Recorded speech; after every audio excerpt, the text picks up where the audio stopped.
Fala galera, é um prazer estar aqui com vocês, Felipe Farias aqui e estamos iniciando mais um Fundamental Podcast hoje com um convidado muito especial. Estou aqui com o meu parceiro Lucas de todos os podcasts e hoje nós estamos com o pastor Henrique Araújo.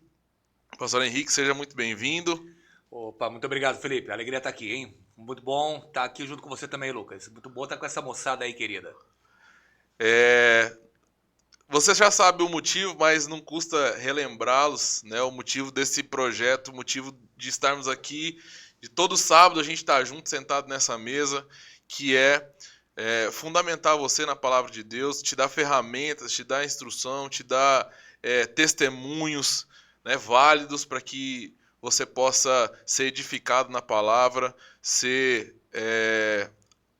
aproximar do Espírito Santo, se aproximar de Deus, se aproximar de Jesus. Nós já temos colhido muitos frutos dessa mesa aqui. Não é para nossa glória, é tudo para a glória de Deus, porque nós estamos aqui, não é por causa das nossas forças, do que a gente pode realizar, mas é o que o Senhor tem feito através de nós. Muitas pessoas têm nos procurado, falado, cara, que bênção aquele pastor que foi lá, ou aquele irmão que foi lá, né? Que bênção aquela palavra tocou meu coração, e isso tem sido tem sido uma alegria muito grande, uma felicidade muito grande, porque nós estamos fazendo isso aqui é para Deus, né? É para a glória de Deus, e que você possa ser abençoado. Então, pastor, seja muito bem-vindo novamente, né? Hoje a gente está no 11º episódio só, né? Estamos iniciando esse trabalho ainda, mas é um prazer ter o senhor aqui com a gente. Senhor que a gente estava contando aqui um pouco da história, né? Tem uns anos que o senhor já está aqui em Rondonópolis, já é quase um rondonopolitano, não acostumou com o calor ainda, né? Mas Acho que nem um rondonopolitano. nem a gente mesmo acostumou. É verdade, né? É bom demais estar aqui junto com você, Felipe, no Fundamental, junto com o querido Lucas, junto com essa turma boa aí. E já me sinto um rondonopolitano. Tão rondonopolitano que eu casei com uma rondonopolitana. Não sei se você sabe, mas Sara é rondonopolitana de nascença. Ela tem 41 anos, né? Agora fez 42 em dezembro. Ela é filha da terra, 6 anos aqui de Rondonópolis, depois foi para Cuiabá. E eu raptei-a depois para o Rio de Janeiro. E temos aí quase 20 anos de casado, temos 19 anos de casado. E mesmo com o sol do Rio de Janeiro tendo feito parte da minha infância, parece que o sol de Rondonópolis tem alguma coisa especial que a gente sente um pouquinho ele mais de perto. Mais ardido, né? Parece que é uma lupa virada pra cá, assim. Desse jeito. Pastor, conta pra nós um pouco da sua história. A gente sempre gosta de ouvir esses testemunhos, porque o testemunho eles nos edifica, né? E conta para nós um pouco de como foi essa caminhada sua no Evangelho, como é que o senhor começou, né? Onde é que o senhor nasceu, como é que foi a sua criação, para que a gente possa ser edificado aí. Maravilha, Felipe. Na realidade, eu sou paraibano de nascimento, de Campina Grande, não é? Sou filho entre 4 irmãos, né? São 3 meninas e eu. Então, minha mãe casada com meu pai paraibano foi visitar minha avó quando estava grávida. E eu nasci lá, minha avó recusou deixar minha mãe sair naquele período de resguardo, né? Então fui registrado lá 3 meses em Campina Grande, Paraíba, e depois de Rio de Janeiro. Minha mãe era crente, fervorosa da Assembleia de Deus, não é? Mas meu pai não queria saber nada de igreja, então deu uma esfriada na fé ela.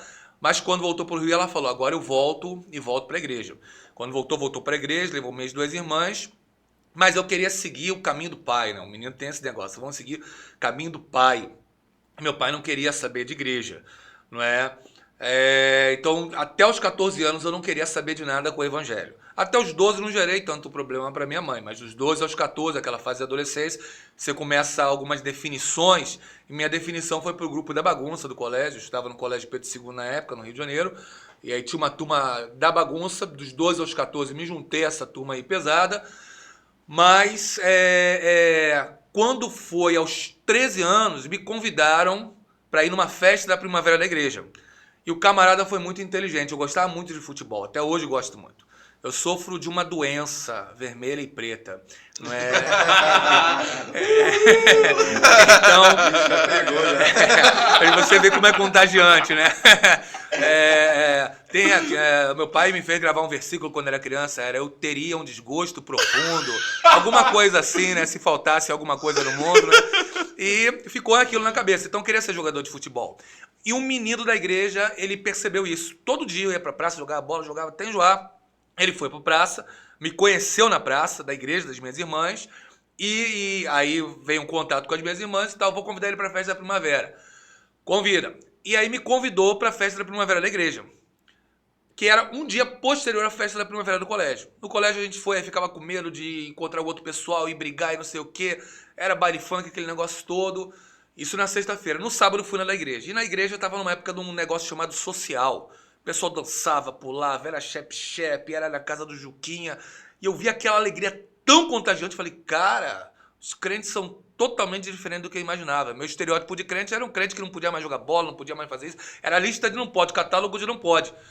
E ali eu comecei a cogitar ser da igreja porque aquilo me contagiou. Então, de setembro de 1991 até dezembro, falei, o que eu preciso fazer para me tornar cristão? Foi a minha pergunta. Foi setembro, foi outubro, foi novembro. Quando foi em novembro, eu falei, eu vou ler Apocalipse, porque a resposta deve estar ali. Comecei pelo mais enigmático livro da Bíblia, né? E não entendi nada de novembro e dezembro. Mas uma coisa eu entendi.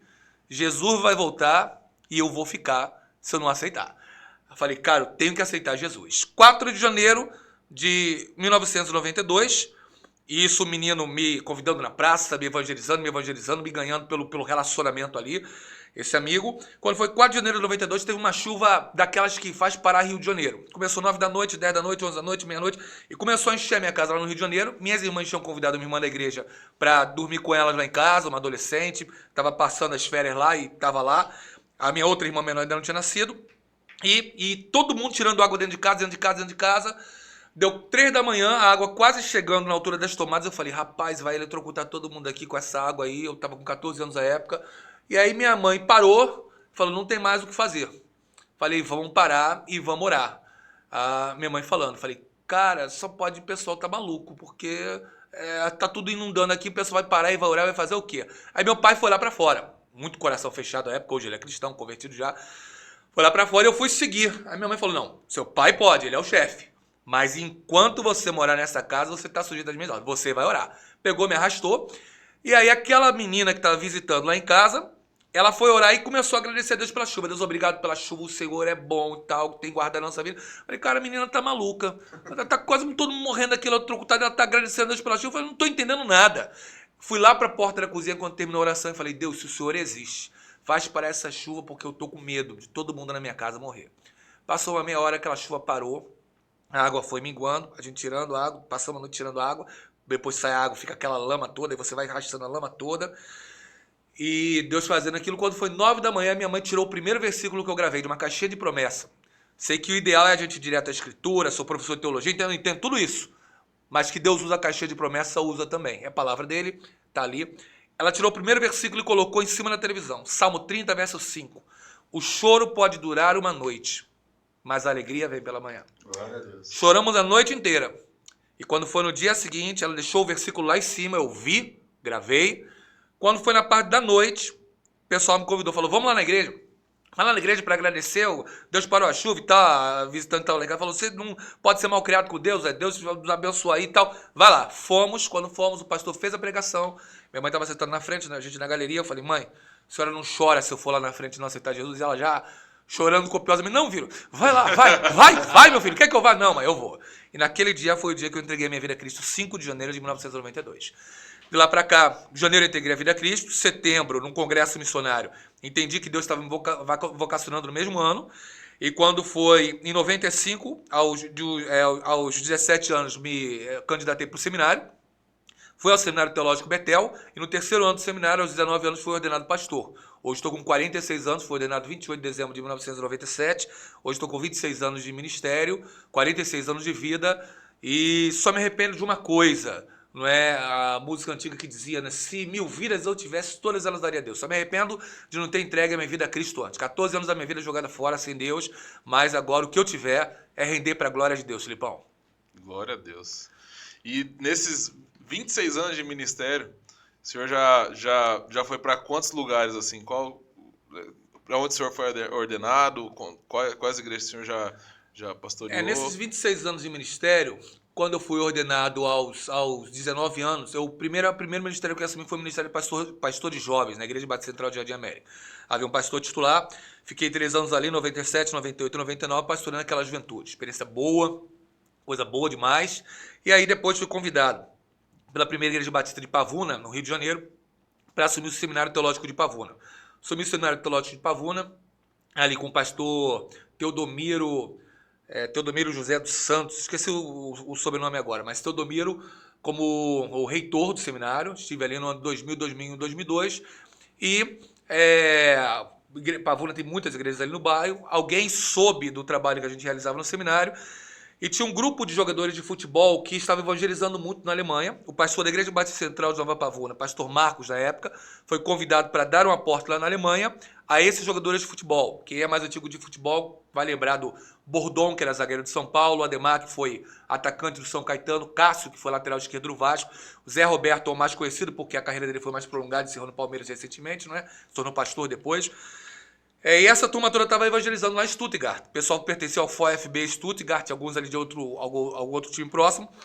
E o pastor Marcos foi, reuniu essa turma, todos uns 20, entre jogadores, empresários e tal. E eles estavam organizando uma igreja, mas o pastor Marcos era pastor no Rio.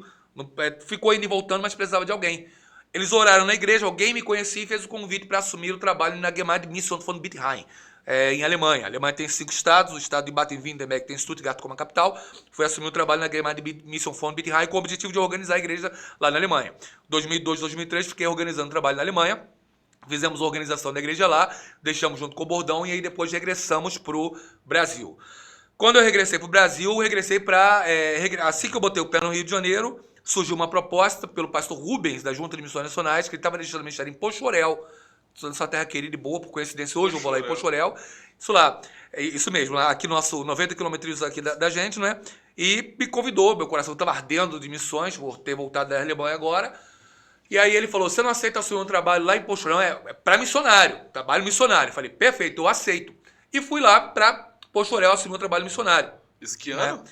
2004.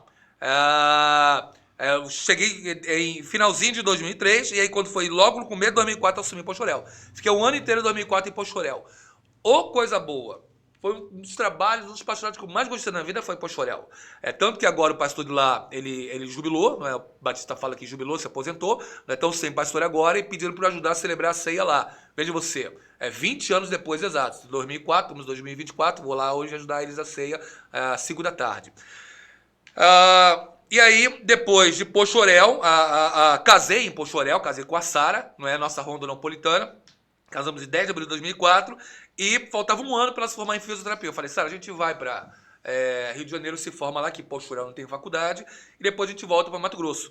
Fomos em 2005, ela foi terminar a fisioterapia e eu tinha deixado o mestrado inconcluso em teologia, aproveitei e fechei o mestrado, terminei o mestrado em 2005. Voltamos para... aí recebemos a proposta de Juara, Igreja Batista de Juara, logo ali, não é? Que não vingou. Viemos para Cuiabá, né? Em janeiro de 2006, a proposta de Juara não vingou. Ficamos 15 dias em Cuiabá aguardando as definições. Falamos, não, Sara, então Deus está querendo que nós vamos para o Rio. Quando eu voltei para 2006 no Rio, eu já era envolvido com o ensino teológico. Assim que eu fui ordenado, eu comecei a dar aula no Instituto Bíblico Ebenezer no Rio de Janeiro. Quando eu voltei, em 2006, eu entendi porque eu voltei. Houve uma demanda de ensino teológico muito grande. O Seminário Teológico Betel me convidou para assumir como professor e depois como deão do seminário, né? E aí eu comecei a consolidar um pouco mais a parte do ensino teológico com outros cursos e assumi a Igreja Batista da Vila do João, né? Numa localidade tranquila. No Rio de Janeiro, carioca diria, Felipe, Lucas e ouvintes, é uma comunidade emocionante, né? Fica no Complexo da Maré, que contém 16 comunidades, e ali, entre entroncamento, linha vermelha, linha amarela e Avenida Brasil. Para o carioquês significa rota de fuga. E a chapa era quente, coisa emocionante. O único lugar que não pegava tiro na nossa igreja era no banheiro. E aí, quando era tiroteio para todo lado, vai a igreja quase toda pro banheiro, espremida lá, não é? E vai granada para um lado, tiroteio para o outro, e a gente vai e experiência bem diferente, não é? 6 e 7, pastorei a Vila do João, para ir me dedicar totalmente ao ensino teológico, que a demanda começou a aumentar muito. Eu estava no Seminário Teológico Betel, estava dando aula no Seminário Teológico do Projeto Vida Nova, Assembleia de Deus, uma caminhada muito grande com os metodistas wesleyanos, Ser Forte, Centro de Informação Teológica Metodista Wesleyano, Informe, Instituto Metodista de Informação Teológica dos Metodistas do Brasil, e a coisa teologicamente começou a espraiar bastante.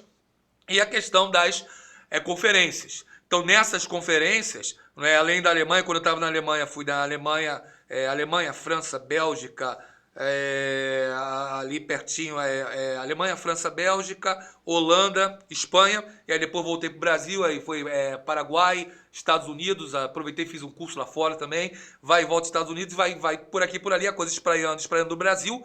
No Brasil não fui lá no Cantinho, no Rio Grande do Norte, não é? E não fui ali por incrível que pareça, mais perto de nós, mas em Rondônia. Ainda não tive em Rondônia, não tive no Rio Grande do Norte. Todos os outros pregando em congressos missionários e muito congresso de jovens. Hoje eu não sou tão chamado para congresso de jovens. Eu acho que isso é um indicativo do sinal dos tempos, hein, Lucas? Eu acho, Felipe, que é um indicativo, né? É meio sintomática a coisa, né?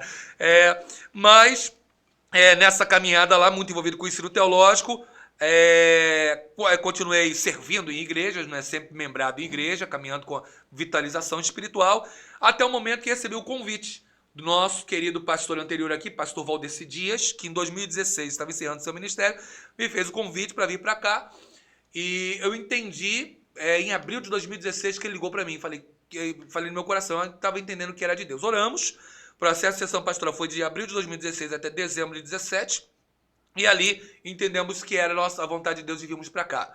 13 de janeiro de 2018, nós assumimos o ministério da Segunda Igreja Batista de Rondonópolis, onde estamos aqui até hoje. Ainda não desliguei algumas raízes do Rio de Janeiro, faço parte do Conselho da Universidade de Souza Marques, sou ainda professor à distância do Seminário Teológico Betel, dei aula até agora há pouco no Seminário Teológico Batista do Sul do Brasil à distância, ainda tenho muitos contatos e raízes com o povo de lá, não é? Mas essa é um pouco da nossa trajetória até aqui nessa caminhada ministerial e teológica aí, Filipão. Rapaz, Coisa pra caramba, que trajetória, né? E que trajetória, são quantos tempos, né? E, pastor, você falou que deu muito. Você deu fez muita pregação em conferência de jovens, né? Hoje, qual que você vê que é a maior dificuldade assim anterior que já foi suprida ou já foi sanada, e qual que é a maior dificuldade hoje em lidar com jovens nessa geração atual? Hoje em dia a coisa tem mudado muito rápido, a questão das gerações, não é? Então eu estou com 46, a cabeça do jovem hoje, a cabeça do jovem, a minha cabeça para a cabeça do jovem já é diferente, e do jovem para o adolescente já é diferente. Porque a coisa está muito rápida, o bombardeio de informações está muito rápido. Uma pessoa é considerada velha para outra, estatisticamente, quando ela tem 20 anos de diferença de idade. O jovem de 30 não me considera velho, mas o jovem de 20 me considera velho com 46.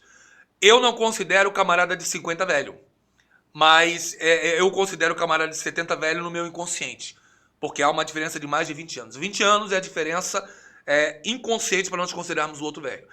Então, para o jovem, hoje eu sou velho, com 46 anos de idade.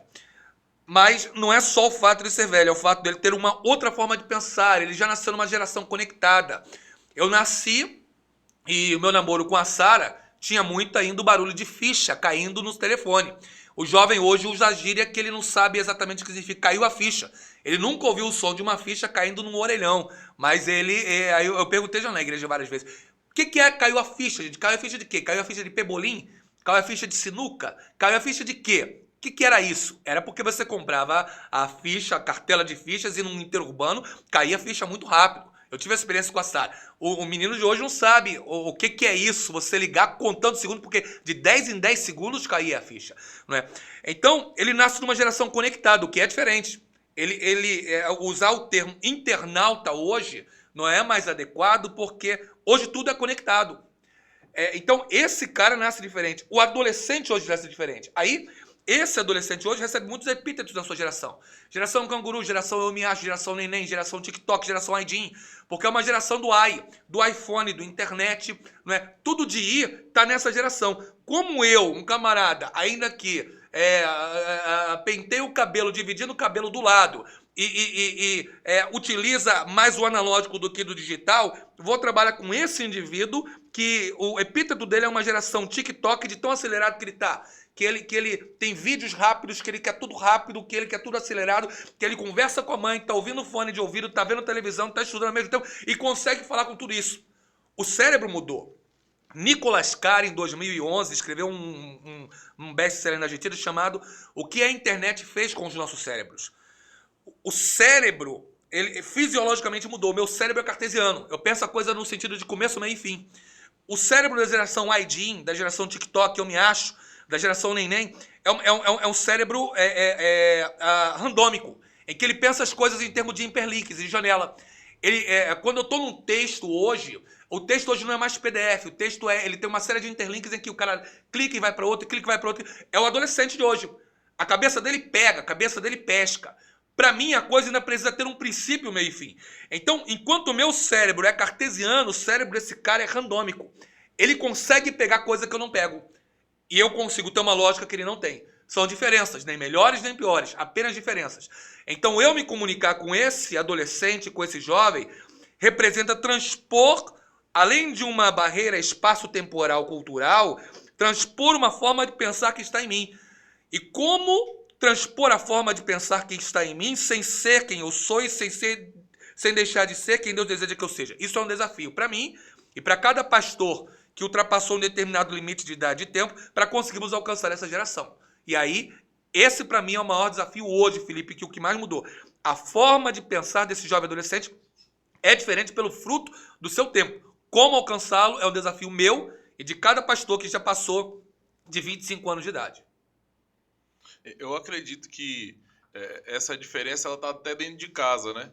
Porque eu tenho família também, eu vejo que eu tô estudando muito agora para poder conseguir criar minha filha da forma que o Senhor quer que, né, uma forma bíblica, para que ela seja ensinar realmente o caminho que ela deve andar. Só que um dos meus medos é justamente esse, é não conseguir encaixar a minha linguagem com a linguagem dela.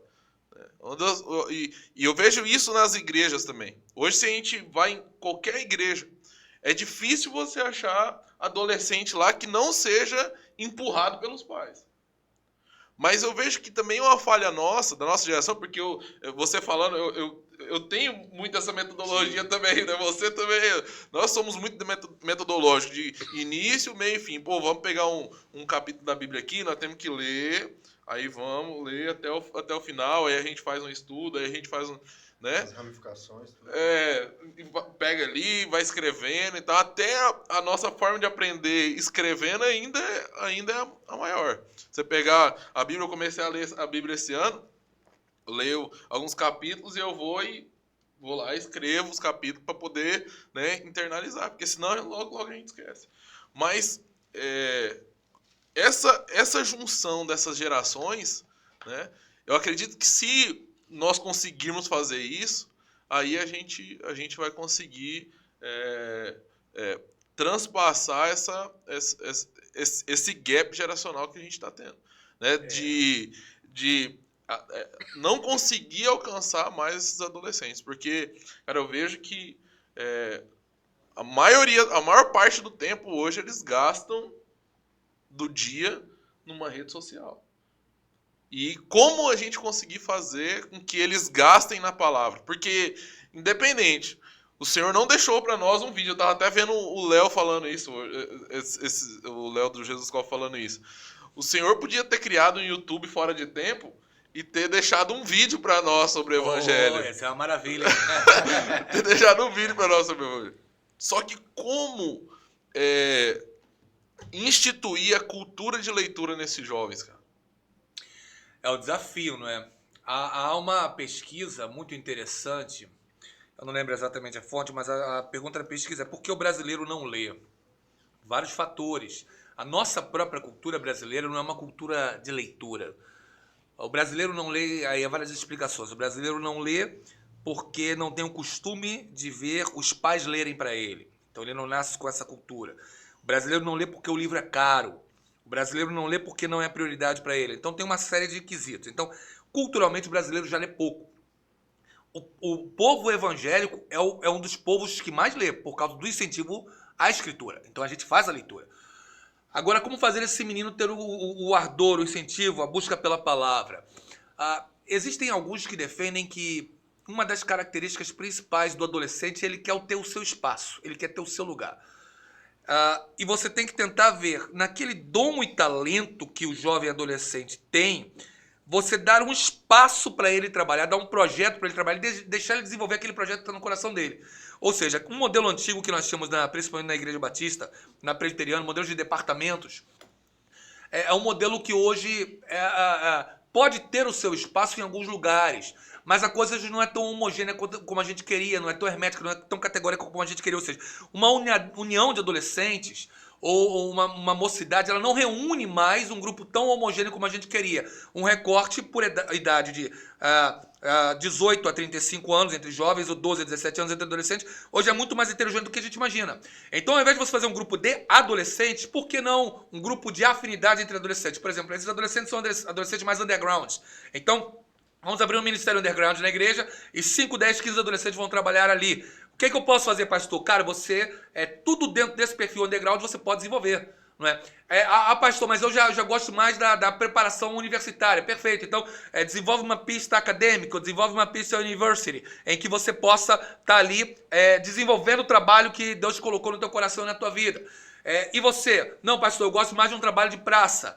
Perfeito, então vai pra praça todo sábado à noite, reúne uma galera lá e faz uma pista chamada Square, faz um caminhada chamado Square. E o que eu posso fazer? Desenvolve o projeto que Deus tem pra sua vida. E você dá espaço para esse cara trabalhar aquilo que Deus colocou no coração dele. Uma vez que você dê espaço para trabalhar, você está trabalhando com um processo de retroalimentação bíblica. Ele vai ver a necessidade, porque ele tem que ter o que falar, e ele volta para a Escritura. Volta para a Escritura, tem o que falar, vê a necessidade mais do que falar, e ele vai indo nesse processo de retroalimentação. Você dá um espaço para ele desenvolver o dom e talento e projeto que Deus tem na vida dele, e ele vai vendo a necessidade de preparo e vai caminhando nisso. Aí, é claro que eu estou falando que aqui o pastor vai trabalhar com alguma coisa similar a um compliance, que seria aí fora, em que ele vai acompanhar e supervisionar todo esse processo e dizer para o adolescente, ele vai mais por aqui, vai mais por ali, vai trabalhando por aqui, caminhando, e ele vai trabalhar com isso, ou o pastor, ou separando um ministro de jovens e adolescentes para trabalhar com todo esse processo. Mas um dos focos é tentar dar ao adolescente espaço para desenvolver o projeto que Deus colocou na vida dele.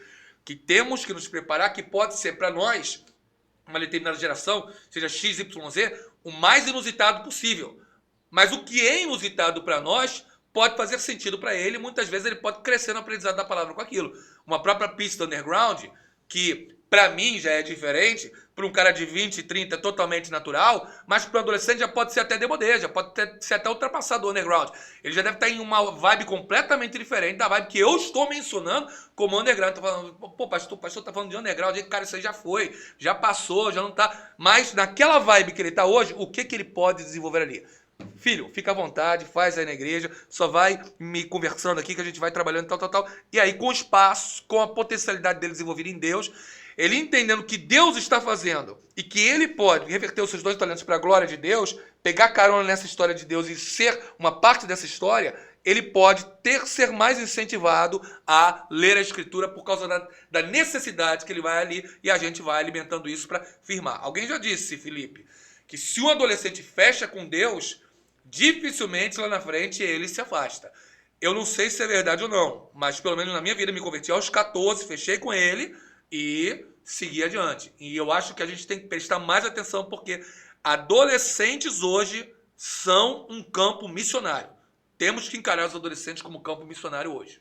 E eu vi uma pesquisa que a pessoa ela se converte até os 22 anos. Eu não lembro onde é que eu vi essa pesquisa, mas foi num dos livros que eu tava lendo. Acho que é no Formador de Heróis, se eu não me engano. Que a idade de conversão é até os 19 anos. Passou dos 19 anos, são poucas pessoas que se convertem. Se não um dia não se encontrarem. Lógico que essas pessoas podem se converter, aí depois dá uma afastada, mas elas retornam. Mas depois dos 19 anos, cara, é difícil. Isso entra também no Romanos 12, que fala, não vos conformeis com este mundo, né? Mas transformar-vos na renovação. Eu acho que quando o pastor fala sobre 14 anos de idade dele, a mente dele está muito mais propícia a ser renovada, a ser inserida a algo novo, que é né, o cristianismo. Mas depois disso, acho que quando você já tem formado e estabelecido os seus conceitos, é muito difícil, talvez, quebrar essas barreiras, né? Sim. A coisa já está bem arraigada, né? Há uma excelente pesquisa, eu indico todo mundo a buscar, do Ministério Barna, que ele fez uma pesquisa ano passado fantástica sobre adolescentes na América Latina inteira. Quanto se lê a Bíblia, quanto tempo você lê a Bíblia e tal, páginas e páginas e páginas de pesquisa do Ministério Barna, B-A-R-N-A. E ali eu acho que promove subsídio para qualquer líder de adolescente trabalhar com os adolescentes. Isso que o Lucas falou é interessantíssimo porque uma outra pesquisa dá que todos os amigos que nós temos na vida, amigões do peito, aqueles inseparáveis, nós fazemos até os 30 anos. Depois dos 30 anos nós não fazemos mais amigos. Eu quero acreditar que isso não seja verdade, mas quando eu olho para os meus amigos mais profundos, a grande maioria está dos 30 para trás. Por quê? Por causa disso que o Lucas falou, em que nós estamos mais propícios e abertos à amizade. Depois dos 30, geralmente, a gente está casado e com filhos e com trabalho. Então a gente não sai mais para comer aquela pizza, eu não saio mais para jogar aquele futebol que eu joguei lá. E aí a gente está menos suscetível a ouvir, a caminhar com um grupo. A gente está mais fechado, mais arraigado com conceitos e mais fechado para relacionamento. Então dos 30 aos 60, a conversão se torna mais desafiadora. Eu acho que realmente, se observarmos mais para os adolescentes como campo missionário, ali você tem maior suscetibilidade a Romanos 12, 1 e 2, conforme o Lucas mencionou aí. Pastor, mas qual é o... Eu sei que a Bíblia como toda, ela tem um tema, o Evangelho, né? O Evangelho é o tema da Bíblia. Essa é a história do todo, né? De Gênesis a Apocalipse, ela fala sobre o Evangelho, sobre a boa notícia de Jesus Cristo, que morreu por nós e será o rei de toda essa terra, que governará essa terra. Mas hoje, qual que é o tema que você vê assim que é mais necessário para essa geração? Porque eu vejo que, por exemplo, se a gente pegar a geração passada, né, uma geração que está extremamente focada no trabalho, uma geração que, né, não tem tempo para nada, ela só quer desenvolver, ganhar dinheiro e tal. Tem um tema específico dentro do Evangelho que vai abranger isso, né? Pô, descansa, né? O Senhor fez o descanso para o trabalho e tal. Agora, qual que é o tema que o senhor vê que a gente precisa levantar para poder atingir esse público, atingir essas pessoas, essas crianças, esses adolescentes? Felipe, eu acho que nós precisamos nos preparar para 2 Timóteo 3, o tempo de preparação para tempos trabalhosos. Eu explico. O anjo ele aborda João, aborda Isabel em Lucas 1, 15 a 17, e ele dá uma missão ali muito interessante. Ele fala, olha, o que vai nascer de você é um nazireu. Ele não vai beber vinho nem bebida forte, ele não vai rapar a cabeça, ele é mais ou menos lá parecido com um Sansão, né? E ele será cheio do Espírito do Senhor já desde o ventre. Aí no versículo 16 e 17 ele traz o porquê. A fim de apresentar ao Senhor um povo bem preparado. Então a missão do João era apresentar ao Senhor um povo bem preparado. Kateskeuamenos é o termo ali. Kateskeuamenos significa armado, bem equipado. Então nos dias de Jesus, pela vinda do Messias, haveria uma verdadeira batalha espiritual. Né? Jesus ele vai rompendo, por isso ele diz em Mateus 11:12, o reino de Deus será tomado à força, beat zetai. Beat zetai não significa no esforço humano, significa vai ser difícil, você vai perseverar, tem que perseverar na palavra para seguir. E similar ao que Jesus fala em Mateus 11:12, do beat zetai, Paulo diz lá em 2 Timóteo 3:1. Fala, Timóteo, eu estou escrevendo como vai ser a minha última carta conhecida enquanto em vida. Estou sentindo que o tempo da minha partida está próximo e tal. Eu tenho muitos temas para te falar. Eu tenho na teologia 4 áreas clássicas da teologia. Teologia bíblica, sistemática, histórica e prática. Das 4 áreas da teologia, da bíblica, da histórica, da sistemática e da prática, eu vou pegar a sistemática. Sistemática tem 10 grandes temas. Da sistemática dos 10 grandes temas, eu vou pensar um tema, escatologia.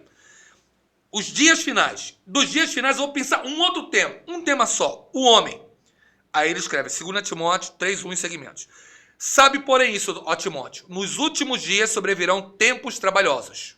Karai e kalepoi, tempos árduos, tempos em que você vai suar, diz o texto. Versículo 2, 2 Timóteo 3:2. Pois o homem será. Então, na escatologia, quando ele fala, eu vou te dizer dos tempos trabalhosos, vou pegar só o homem. Não vou pegar, deixa que o Paulo fala do anticristo, deixa que o João fala no Apocalipse da besta do falso profeta, deixa que o Pedro fala dos elementos ardentes se disfarão, mas eu vou só te falar do homem. Aí ele perfila, do versículo 3 ao versículo 7, 19 características que nos dão frio da espinha. O homem será filargiroi, amante do dinheiro. O homem será filautói, amante de si mesmo. O homem será desobediente a pais e mães, ingrato, profano, caluniador, irreconciliável, mais amigo dos deleites do que amigo de Deus, tal, tal, tal. Versículo 7, que aprenderão sempre, mas jamais chegarão ao conhecimento da verdade. Ou seja, esses caras vão estar na igreja, vão receber ensinamento, vão estar na escola dominical, vão estar no culto, vão aprender sempre, mas nunca vão chegar ao conhecimento da verdade. Porque se ele sempre aprende, ele nunca vai aprender a verdade. Porque esse homem tenta parecer o que não é. E a verdade é o que é. Se a verdade é o que é e ele tenta parecer o que não é, nunca ele vai poder chegar a ser o que é, ao conhecimento da verdade, ao fulcro, ao ponto central. E esses homens, diz o texto, se proliferarão, e Paulo diz, vão entrar pelas casas. Quer uma entrada nas casas maior do que hoje a questão do celular, internet e outras coisas mais? Então, esse tipo de homem, com 19 características de 2 Timóteo 3, 1 a 7, vai se proliferar. Os tempos vão ser trabalhosos. E aí, esse é um ponto. Tempo trabalhoso. Segundo elemento, nosso desafio. Hoje nós temos menos tempo de presença com uma pessoa do que tínhamos antigamente. Então, se o cara pode me dar menos tempo e eu tenho um desafio maior, que é preparar ele para um tempo de apostasia, que é um tempo que nós começamos a viver, como fazer? Lucas 1, 15 a 17. Nossa missão hoje é a missão de João Batista. Apresentar ao Senhor o povo bem preparado. Se ele tem menos tempo, o tempo que eu tenho que ter com ele tem que ser um tempo de mais qualidade, preparando ele para um tempo de apostasia, e ele tem que estar arraigado na fé, porque os ventos vão soprar forte por meio do globalismo, por meio das ideologias contemporâneas, por meio de mensagens translocadas, por meio de desvio de doutrina, de tanta coisa, de tanta informação que vai vir sobre ele. O que ele vai ter? Quanto mais arraigado ele for, ele vai poder sobreviver aos vendavais que estão vindo. Então, nossa missão hoje, Felipe, é apresentar ao Senhor um povo bem preparado, gerando essa fome e essa sede na palavra e preparando esse povo firmado na palavra. Lembrando que fome e sede de palavra só se transmite por osmose. O processo que uma célula passa nutriente para outra. Então, é o ardor. Então, eu só passo o ardor para aquela pessoa se eu tenho ardor pela palavra. E aí, gerando isso nele, ele vai se firmar na palavra. Nosso pai nunca nos perguntou que time a gente gostaria de torcer. Mas com a vibração dele tão intensa, pelo time que se tornou uma religião na vida dele, nos tornamos. Amamos Jesus muito mais do que amamos o time. Mas às vezes vibramos pelo time muito mais do que vibramos por Jesus. Alguma coisa está errada nisso. O dia que eu vibrar mais por Jesus do que pelo time na frente do meu filho, talvez o meu filho vai arder mais por Jesus do que pelo time e osmoticamente vai amar mais a palavra do que tantos outros subterfúgios que tentamos incentivá-lo para se aproximar da palavra. Cara, que forte, velho. Forte, velho. Forte. O dia que a gente vibrar mais por Jesus do que por qualquer outra coisa. E quantas vezes, né, a gente vibra por qualquer outra coisa, um aniversário, alguma... E na igreja a gente fica acanhado, não quer mostrar e Tá tal. sentindo só o calor dos outros que estão vibrando lá na igreja. E você falando, quando você falou do versículo que ele entraria nas casas, na hora eu já pensei nas redes sociais, né? E o quanto isso tem... Ela é uma espada de dois gumes, né? Ela pode ser algo muito bom, porque eu sempre falo, quando eu voltei de São Paulo, do tempo que eu passei, desintoxicação da mente, assim, quando eu cheguei, eu aprofundei em ouvir ministração, em palavra e tal, e eu fui alcançado por uma pregação no YouTube. Até por isso que eu tinha tanta vontade de poder fazer um programa, poder fazer alguma coisa assim, porque eu fui alcançado por essa ferramenta, né? Mas ela também é algo ruim. Ela também é algo ruim, porque você perde, cara, tanto tempo do seu dia, e assim, em vídeos de 10 segundos. Coisa de... Eu li um livro recentemente que ele fala que hoje tem mais pessoas já viciadas em redes sociais do que viciadas em alguns tipos de entorpecentes, alguns tipos de drogas. É verdade. Que já tem tratamento específico psiquiátrico para rede social. Pessoas que gastam horas e horas do dia só vendo vídeos curtos, aí não falta conteúdo para esse tipo de coisa. Qual que é o nosso trabalho assim como ministros do Evangelho? Porque essa é uma realidade totalmente diferente do que a gente vê nas Escrituras, né? Mas a Escritura é atual. Qual que é o nosso trabalho em relação a isso, pastor? E como que a gente consegue lidar com o tempo que a gente precisa ter com as Escrituras, mas também lidar com esse jogo de eu tenho que usar a rede social, mas eu tenho que com as Escrituras. Saber administrar o tempo. Como é que eu consigo administrar tudo isso e eu consigo levar essa mensagem para mais pessoas, né? Vai depender principalmente da forma como a gente vê as telas, né? Você estava falando em relação à questão de tempo de tela. Elizabeth Kilby escreveu um excelente livro, ela é doutora em psicologia. Ela escreveu o livro Como Criar Seus Filhos no Mundo Digital, quando depois de atender um adolescente que ficava 19 horas, Lucas, 19 horas na frente da tela. A alimentação dele se dava só por meio de pedidos de fast food para não sair da frente da tela. Eu vou dizer uma coisa que não é tão adequada, é meio nojenta, mas só para a gente entender. Ele defecava e urinava no plástico que vinha, na embalagem que vinha do fast food, só para não ter que ir ao banheiro, para não ter que se levantar, para sair. Para ficar 19 horas na frente do computador. Ele só parava quando desmaiava, né? E aí a Elizabeth Kilby disse, tem alguma coisa errada. O livro é muito bom porque o livro dá orientações dos tempos de tela. Ela diz que até os 12 anos de idade, no máximo 1 hora de tela. A tela ela chama 3. Notebook, celular e televisão. Então, quando se refere a tela, sempre essas 3. Então, a maneira como nós vemos a tela é que vai determinar o nosso relacionamento com ela. Você estava falando da internet, eu estava lembrando da internet. A internet é um oceano, não é à toa que a gente utiliza muito o termo navegar. Lembrando do Rio de Janeiro. A internet é como se fosse esse grande oceano em que você chega no Rio de Janeiro e você vê pessoas postando foto de mergulhos paradisíacos. Mas aonde? Você vai em Arraial do Cabo, você vai em Cabo Frio, não é? Você chega em alguns lugares da prainha, da Barra, águas lindas, lindas. Mas você chega no Rio de Janeiro e você tem a Baía de Guanabara, que ela fica uma água quase que represada, tem uma pequena saída para o oceano, mas a água fica parada ali recebendo o esgoto de toda a Zona Sul. Botafogo, Flamengo, também na ilha de Paquetá. Você vai ali, é totalmente inadequado para banho. Uma parte da região do Leme, Urca, Copacabana. Então, quando você conhece, você sabe, opa, aqui não dá para eu ir. Eu vou ali. Mas na Barra, mesmo sendo água limpa, tem perigo, porque o mar arrasta, é o oceano aberto. Então, quando você entra, você está na beira, daqui a pouco você não vê, você está mais dentro, por isso muito afogamento na Barra. É a internet. A internet é essa rede, que você tem muita coisa suja, mas você tem uma parte de água limpa, que foi a que você bebeu e se converteu ali, desse excelente vídeo de YouTube que você assistiu, assim como vários vídeos que nós recebemos. Porém, se não tomar cuidado, arrasta. Oceano, é mar aberto, você se perde ali. Como a gente vai fazer? Porque eu digo, depende da forma como a gente vê. A gente vê o celular ou as telas muito inocentemente. Nós temos que entender hoje que existe algo que não é o nosso tema aqui, a nossa temática. Mas estou escrevendo um livro sobre isso esse ano, Felipe, que é a questão da IA, a inteligência artificial e inteligência espiritual, que hoje a inteligência artificial não é apenas uma inteligência alimentada pelo ser humano. Ela já consegue criar outras inteligências artificiais quase que tendo vontade própria. Isso é complicado. E dessa maneira você tem todos os algoritmos que são preparados para nos prender na frente da tela. Porque isso libera em nós a questão da dopamina, isso libera em nós uma sensação de prazer, uma sensação de vício, um realmente vício, porque o que é vício? Vício é tudo aquilo que você depende quimicamente, e se já está gerando em mim liberação de dopamina, eu estou dependendo quimicamente do negócio, para me prender, para eu comprar, para eu ser um consumidor, para eu estar ali ligado à tela.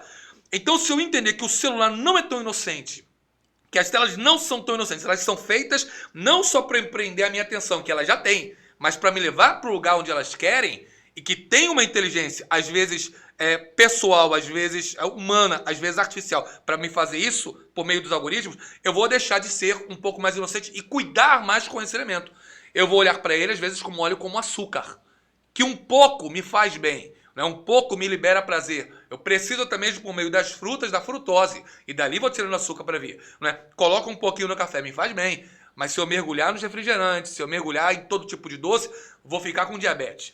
Então, se eu olhar para esse celular como açúcar, olhar para esse celular como outro produto que, na medida certa, vai ser uma bênção na minha vida, com a comunicação, mas na medida errada vai me levar ao vício, aí eu vou tomar um pouco mais de precaução e mais de cuidado com ele.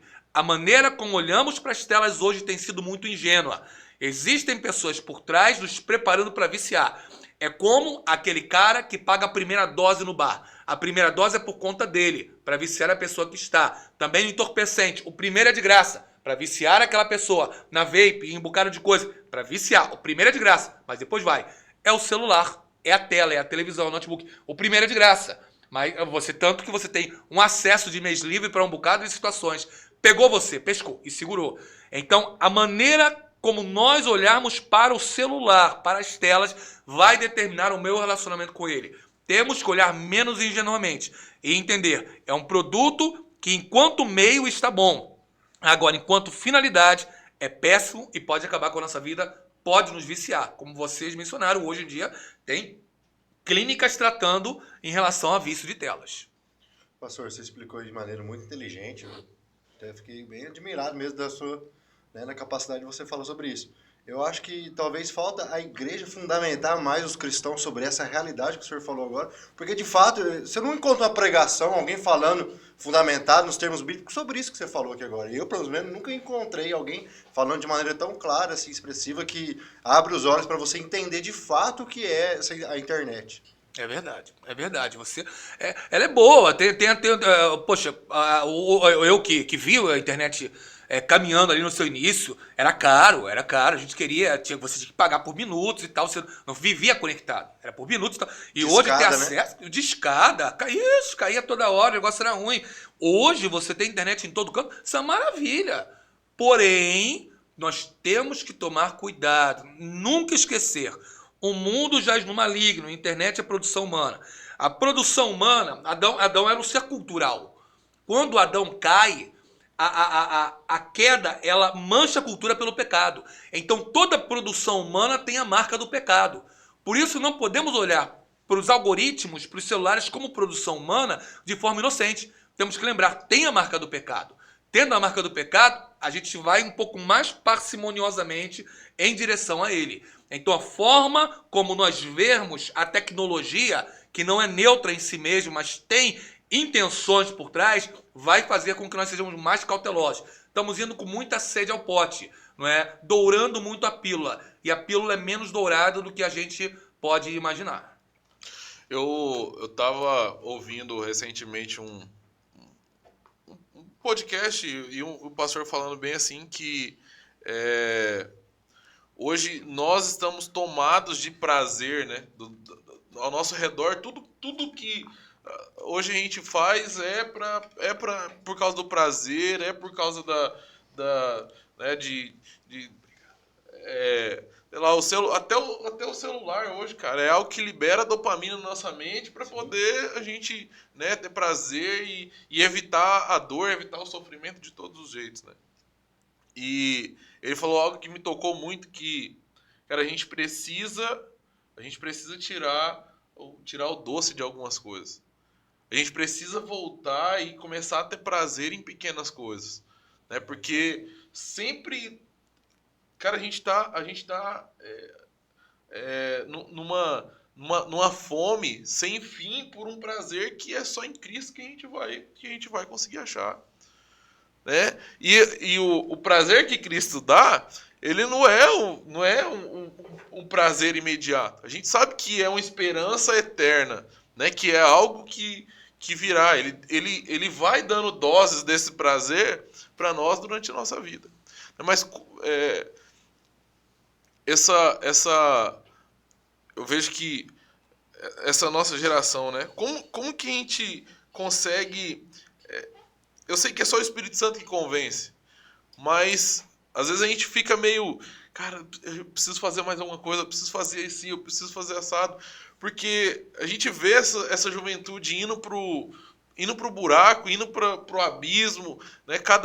Todos os dias alguém morrendo de forma acidental ou suicídio. Tava até falando com você no dia que eu fui conversar com você lá no gabinete. Um vizinho meu, que é do SAMU, todos os dias que ele faz plantão, diz que tem 3, 4 pessoas ligando para ele querendo suicidar.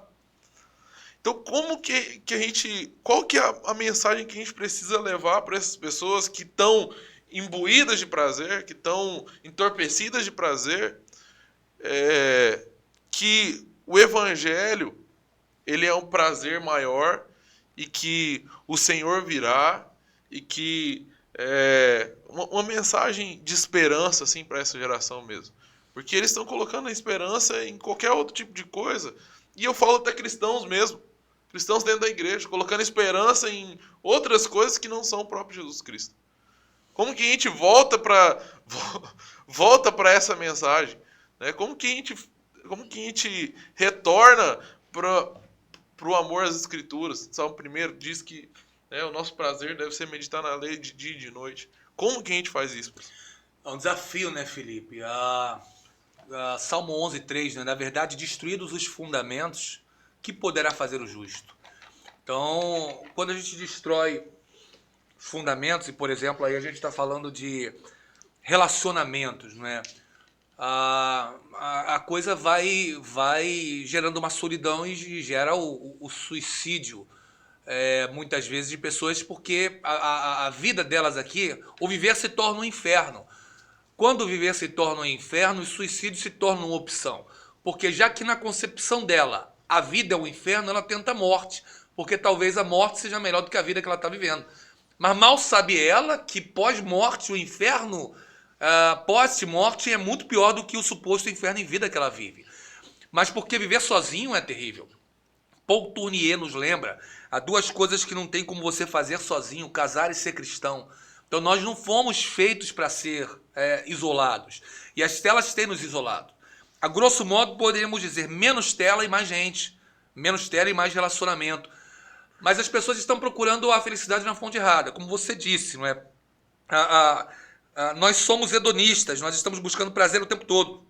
Uma geração que não está acostumada à dor, não está acostumada à perda.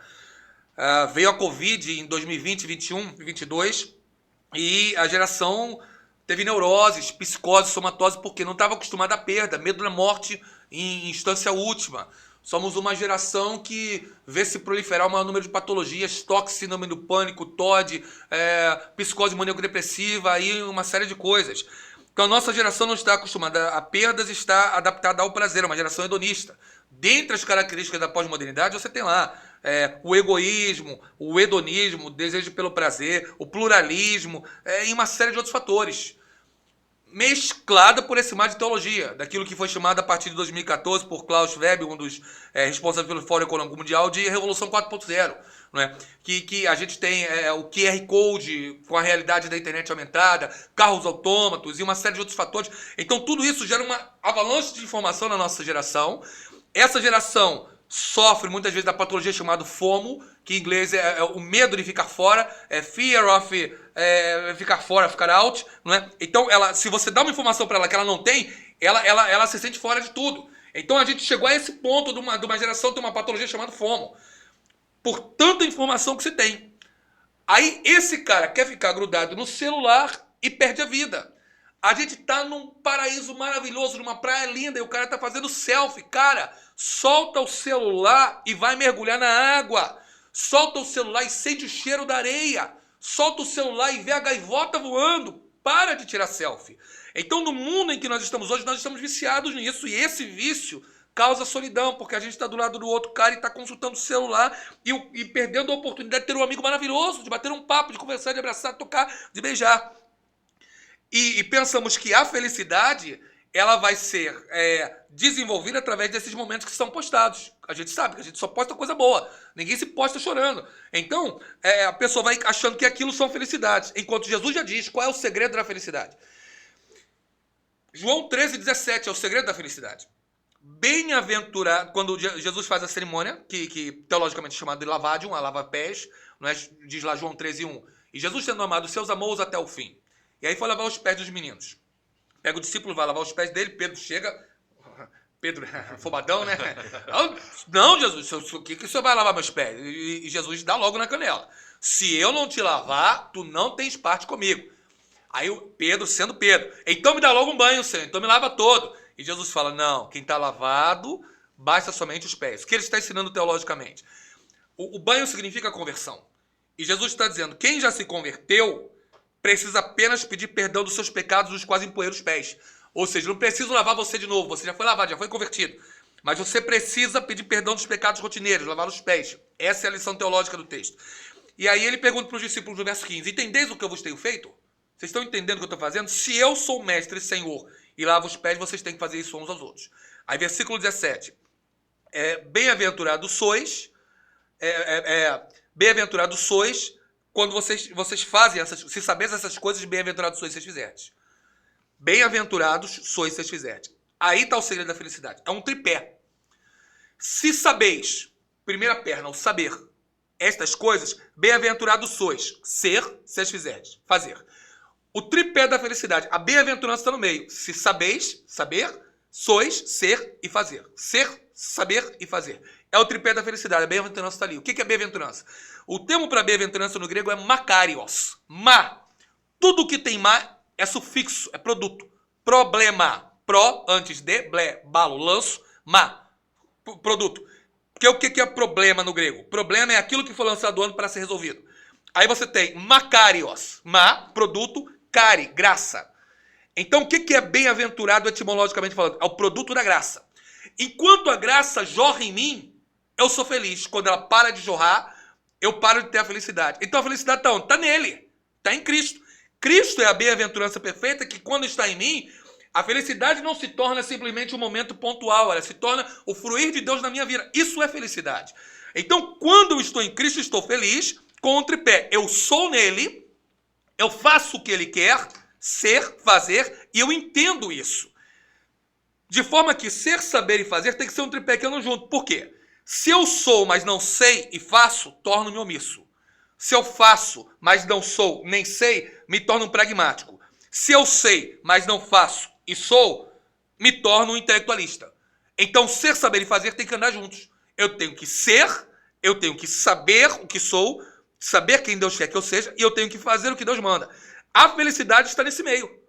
Então, quando eu tenho Cristo na minha vida, sou, sei e faço, sou uma pessoa feliz, não busco outras coisas. Isso me satisfaz. Não é que eu vou buscar algo para ser feliz. Eu estou completo, estou pleno em Deus.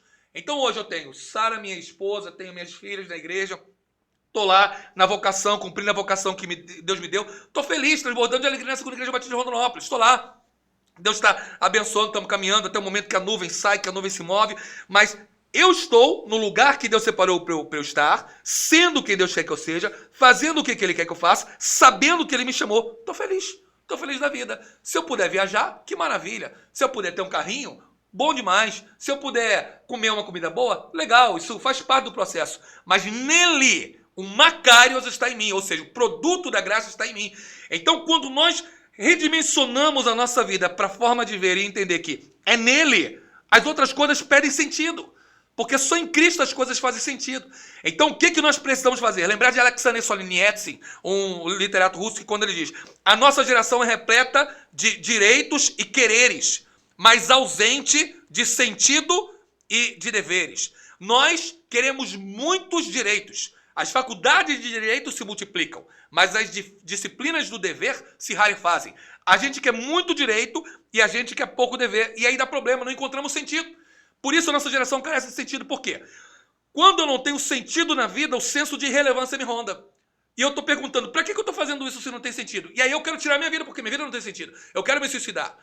Então, eu preciso de sentido. E quando eu encontro o sentido? Encontro o sentido no serviço. A Igreja Batista cantava um hino antigo quando dizia: no serviço do meu rei eu sou feliz. Por que eu sou feliz? Porque quando eu sirvo, eu encontro o sentido. Eu falo, cara, é isso que eu quero fazer o restante da minha vida. É isso que eu quero ir, isso que eu quero realizar. Eu fui vocacionado ouvindo uma missionária falar da evangelização. Eu falei, cara, é isso que eu quero fazer o resto da minha vida.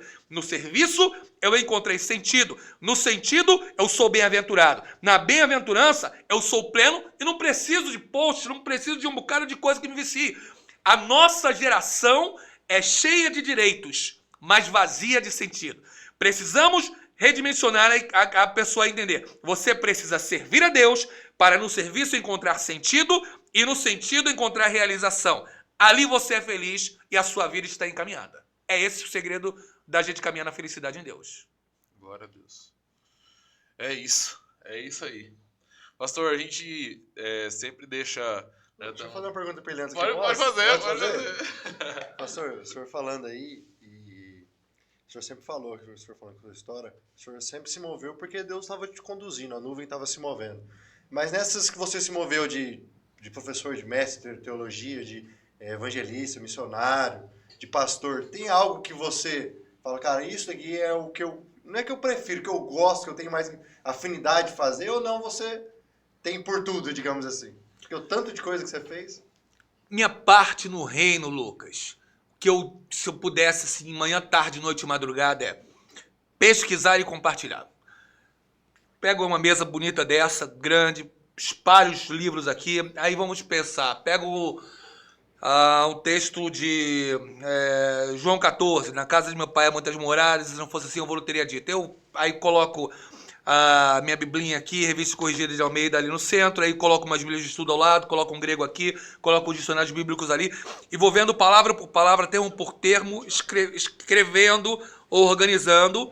Metade do prazer está nisso. A segunda metade do prazer, compartilhar. Seja por ensino, por pregação, por escrita, não é? Compartilhar isso. Gosto muito de escrever. O escrito seria melhor, mas o escrito te isola. Você fica ali só. Então, compartilhar com gente é muito bom também. Caminhar com gente é muito bom. Mas a minha porção no reino, o dom que o Senhor me concedeu é a capacidade de pesquisar e a capacidade de compartilhar. Hoje eu compartilho como um pastor aqui, muito. Em breve, vou estar compartilhando um pouco mais como professor. Também compartilho como professor ainda hoje. Mas em breve vai ser um pouco mais de uma dedicação exclusiva nesse aspecto do professorado. Mas a minha porção, o dom que eu recebi é a capacidade de pesquisar e compartilhar essa pesquisa. Se eu pudesse só fazer isso, na minha ótica seria boa. Mas só que Deus já também não permite isso, por quê? Senão você se isola muito e isoladão não é bom. Você tem que sempre estar relacionado, e os relacionamentos que dão alegria à vida, dão sabor à vida, dão emoção à vida e ajudam a gente a compartilhar quem Deus deseja que a gente seja também. Algo dentro dos relacionamentos que é difícil de cultivar hoje é a aliança, né? Por exemplo, eu com o pastor Rodolfo, com o Lucas, a gente tem cultivado uma aliança que é, cara, você pode falar o que você achar que eu tô fazendo de errado, você pode falar, o pastor Rodolfo mesmo dá liberdade pra isso, ele é bom pra isso. O pastor Rodolfo na verdade, o pastor Rodolfo tem que falar bem assim, mano, acha uma coisa pra me elogiar aí, velho. O pastor Rodolfo é meu, né? O trabalho que ele faz é fantástico, gente boa demais, um trabalho fenomenal, tudo que ele coloca, é meio José, né? Tudo que coloca a mão para fazer, Deus abençoa, porque Deus tem sido com ele, ele é aquela pessoa fenomenal, né? Amém. O Michael lá que trabalha com ele também demais, aqui o nosso querido Lucas aí, gente boníssima, elegantérrimo com essa barba aí, contemporânea, né? Ai, a geração contemporânea, né? Isso aí é João Batista. João Batista puro. E quando você tá cultivando um relacionamento de aliança, isso é o casamento também, né? Quando você tá cultivando um relacionamento de aliança, você precisa confrontar. Você precisa chegar na pessoa e falar, cara, o que você tá fazendo tá errado, não tá certo. Mas é difícil você fazer isso porque você vai se indispor com a pessoa, você vai ficar... E a nossa geração é isso, né? É o tempo todo querendo like, né? Querendo gostei, querendo amei e tal. Então, quando você fala que, pô, eu vou ter que me indispor com aquela pessoa, ela vai ficar chateada comigo... Cara, O confronto é cansativo, né? Os dois lados. Tanto porque tá sendo confrontado quanto que tá confrontando, né? É verdade. e para cultivar um relacionamento de aliança, isso é necessário.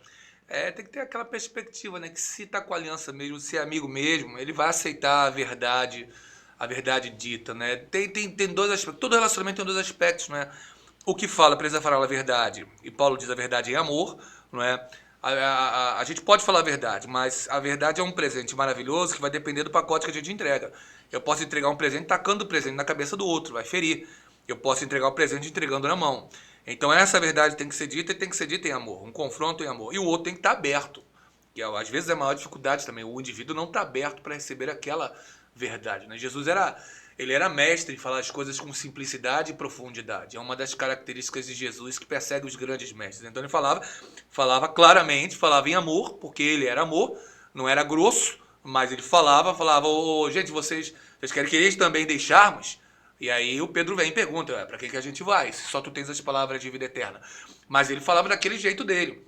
Então nós precisamos tentar cultivar isso, essa verdade em amor, o que é difícil, Felipe. Mesmo como você falou, não é fácil, tem o que o Lucas mencionou, nem para falar e nem para ouvir. Mas se é uma amizade verdadeira e alguém que está disposto a ouvir, a amizade permanece, a coisa segue. A aliança, né, que é maior do que a amizade, ela vai seguir. Pastor, a gente já tá aí uma hora e pouquinho já Por aí já. de podcast, passou rápido pra caramba, né? E a gente sempre gosta de deixar no final para que quem tá aqui conosco na mesa, né, ele possa passar a mensagem que o Espírito Santo tem colocado no coração para essa geração.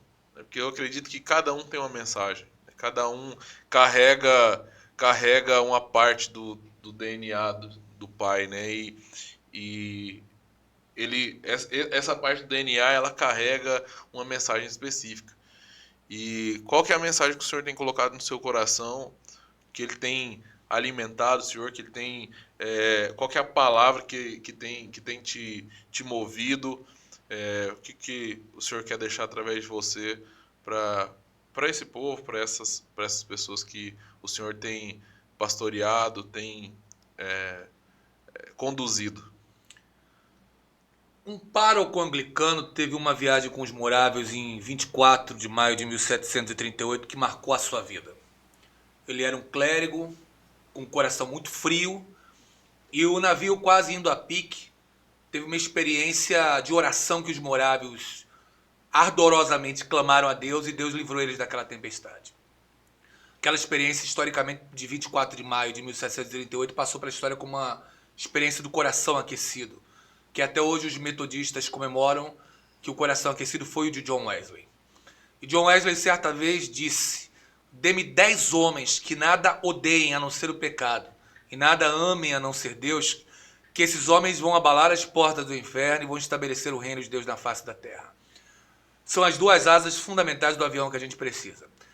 Nunca brincar com o pecado, aborrecer o pecado que tão de perto nos rodeia, como diz Hebreus, e amar Deus acima de todas as coisas. Simplesmente amar Deus. E fazendo assim, com o nosso coração ardendo por Deus, e não brincando com o pecado, que está muito mais próximo de nós do que já teve em outras gerações. Eu digo isso que muitas vezes o mundo está ao nosso redor por meio de um clique no celular. Eu posso chegar ao Japão hoje por meio de um clique no recôndito do meu quarto, da minha casa. Se eu não brincar com o pecado e odiar o pecado, e se eu amar Deus fazendo o que Ele deseja, nós vamos conseguir ver o avivamento na nossa Rondonópolis, no nosso Mato Grosso, no nosso Brasil, na nossa geração. Precisamos de mais gente que não brinque com o pecado e que ame Deus acima de todas as coisas. E eu desejo com que o povo que o Senhor tem me permitido servir na segunda de Rondonópolis, e onde Ele quer que Ele me leve para servir, possa ter essa mensagem no seu coração e todos os nossos ouvintes possam entender que pecado é pecado, tem que ser abandonado e ter que se sugerir a ele e não brincar. Nunca brincar com ele. O pecado é mais sagaz do que a gente imagina. E que Deus, o Criador do universo tão grande, que tem o oceano na concha das palmas das mãos, conhece cada estrela pelo nome, sabe os fios de cabelo de cabeça que cada um que está pisando nesse planeta nesse momento tem, e cada um que passou pelo planeta tem. Que ele se fez homem e empoeirou os seus pés na estrada desse mundo E santo entregou a vida por mim, pecador.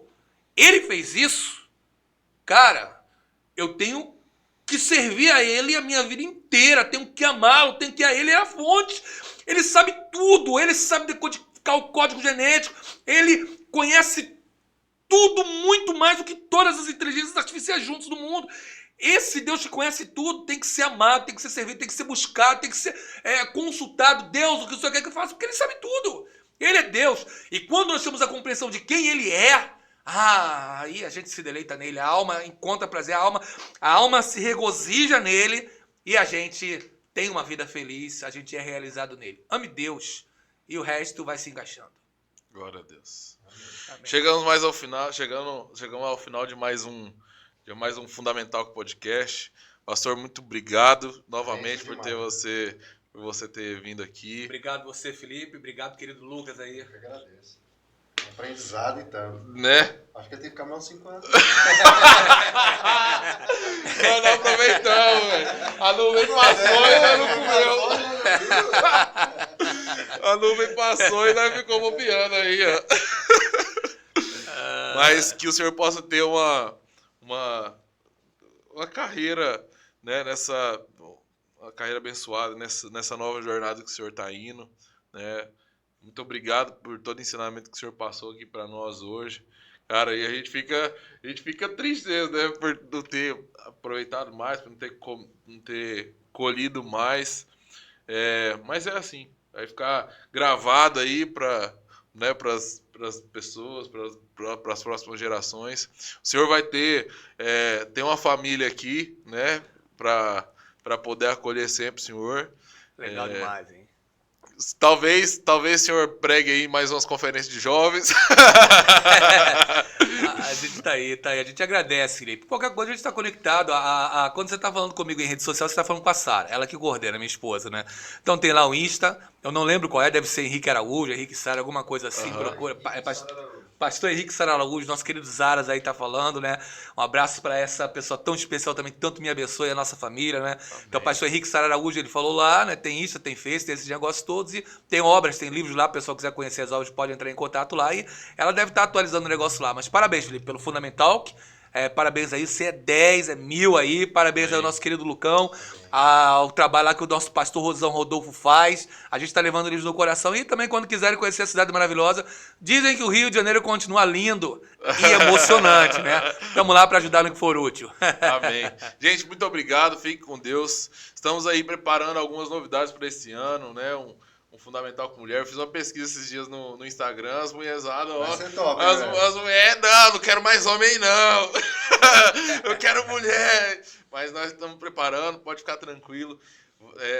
Ainda esse mês ou então no início do próximo, a gente vai estar aí um Fundamental só para mulheres, só para vocês. Vai soltar a pastora Pâmela Faria. A pastora Pâmela vai vir, a pastora Pâmela e outras, e afins.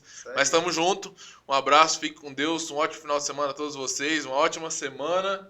E, gente, assista todo esse podcast. Isso foi top. Tchau, tchau. Valeu.